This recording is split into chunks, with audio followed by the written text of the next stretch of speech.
Monsieur Bastien Marchive pour le groupe Ensemble pour la République.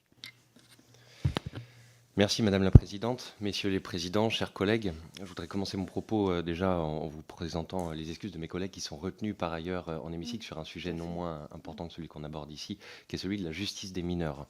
Un sujet important, je le disais, puisque vous l'avez évoqué, une crise du logement, une crise de la construction, et pourtant l'aspiration des Français à vivre dans un logement qui soit abordable, digne, décent, durable, elle est bien là, de même que celle de devenir propriétaire.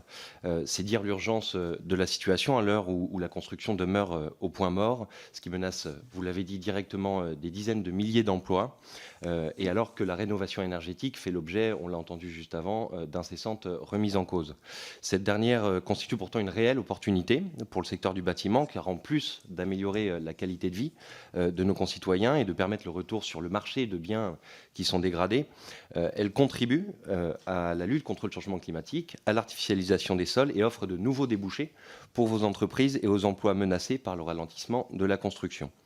À l'heure où le tassement des taux d'intérêt et des coûts de construction laisse espérer une reprise des projets, le soutien public couplé à la pleine mobilisation de votre secteur pour structurer la filière et notamment pour former la main-d'œuvre nécessaire, et vous nous avez fait part d'un certain volontarisme en la matière, et je pense que c'est une bonne chose. Tout cela sera particulièrement déterminant. Les annonces faites par Madame la Ministre du Logement dans ce cadre vont, je pense, dans le bon sens, avec l'élargissement du prêt à taux zéro, avec cette signature d'une feuille de route aussi entre l'État et les bailleurs sociaux, qui a vocation à lancer la construction de 100 000 logements, tout en poursuivant la rénovation du parc social. De la même manière, l'aménagement de l'effort qui est demandé aux collectivités dans le projet de loi de finances enfin adopté, qui leur redonne la possibilité d'agir et d'investir au niveau local et en particulier dans le logement, est également, je pense, un bon signal.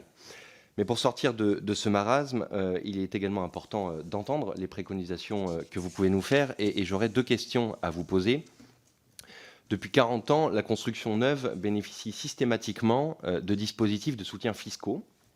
En 1984, c'était le dispositif Méhaignerie, en 1996 le Périsol, en 1999 le Besson, en 2003 le Derobien, en 2006 le Borloo, en 2009 le Cellier, en 2013 le Duflot, et depuis 2014, avec une fin, vous l'avez dit l'année dernière, le Pinel.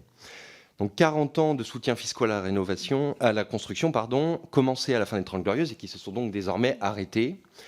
Selon vous, doit-on inventer un énième dispositif ou le sujet est-il ailleurs? Et une autre question également sur la rénovation énergétique. Doit-on donc maintenir le cap de la transition qui, elle, n'a jamais été autant soutenue financièrement, notamment avec MaPrimeRénov', même si on a entendu la nécessité de maintenir la trajectoire en la matière, ou au contraire, comme certains le prônent, supprimer ou du moins largement revoir à la baisse nos ambitions en la matière? Je vous remercie. Merci, Monsieur Marchive. Monsieur Salron. Alors, je pense qu'on peut se comparer à certains pays. Si on n'avait pas eu 40 ans d'incitation fiscale, certaines, on parlait de niche, on en serait dans une situation catastrophique beaucoup plus grande. Et on n'aurait pas aussi ce dynamisme, il faut le dire, du logement social qui existe pas beaucoup dans le monde entier et dont la France est un des fleurons. Et c'est pour ça qu'il faut le maintenir et qui subit beaucoup d'attaques depuis quelques années. Les solutions, alors je suis tout à fait d'accord avec votre introduction, tout ce que vous avez dit, donc je ne vais pas le reprendre, mais les solutions de ce fameux changer tout ça, ben oui, un statut du bailleur privé. Quelque chose qui est plus pérenne dans le temps, qui sera pour les 30 ans, 20 ans, 50 ans prochains, et on n'aura plus à le modifier chaque année.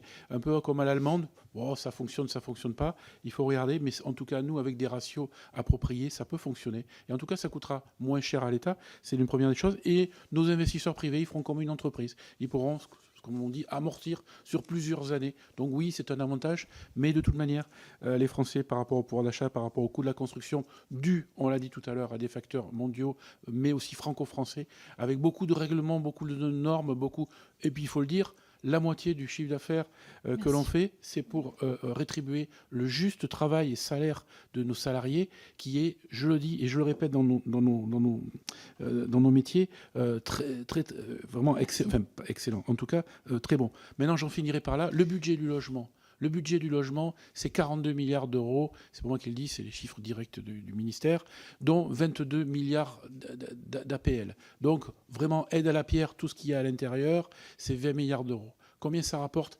93 milliards d'euros, non seulement en fiscalité, mais pour les territoires, Merci. Pour les collectivités, etc., etc. Donc, on voit bien, moi, quand je mise 2 euros et que j'en récolte 9, eh bien, je Merci. mise tous les matins. Merci. Juste, nous, on a porté le fait est que le maintien des effets d'aubaine, comme c'était fait par le passé, doit être revisité. C'est pour ça qu'on a demandé un Grenelle, un conclave, enfin, une réflexion globale. On ne saurait plus à porter fortement ce qui a été voté, notamment sur la donation, par exemple, à 100 000 euros avec la rénovation qui peut être exonérée d'impôts, qui est favorable. Il faut revoir le modèle. Qu'il faille soutenir la profession et le bâtiment pour la dynamiser, c'est évident, mais il faut revoir ce modèle économique avec des facilités de donation qui amènent de la rénovation énergétique notamment. Nous, on serait très favorable à ce système-là. Et puis derrière, sur la rénovation énergétique, nous, on souhaite que ce budget soit augmenté dans l'avenir, qu'il soit aussi simplifié dans l'accès et qu'il soit plus préservé de la fraude qu'il ne l'est actuellement. On a plus de 800 millions d'euros de fraude C2E et RGE et c'est inadmissible. Il faut qu'il y ait une data partagée C2E et RGE portée par l'argent du C2E par exemple pour qu'on puisse avoir tous les signalements de fraude qui vont éclore.